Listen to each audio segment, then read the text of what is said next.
আমাদের টাঙ্গাইলে অনেক বৃষ্টি হওয়ার কারণে বিক্রেতারা সবজি রাস্তায়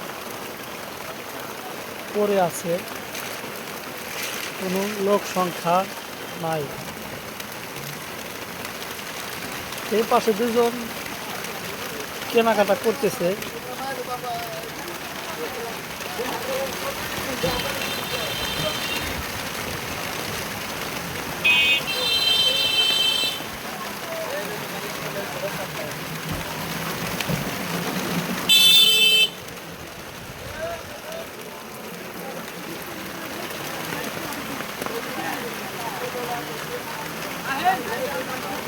আমার কাছে একটা জিনিস কি খারাপ লাগলো, আপনাদের কাছে কেমন লাগছে জানি না।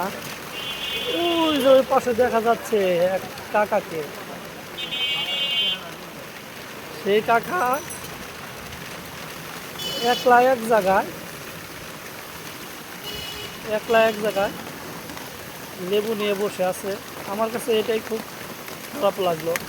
আপনাদের কাছে কেমন লাগলো কমেন্টে জানাবেন।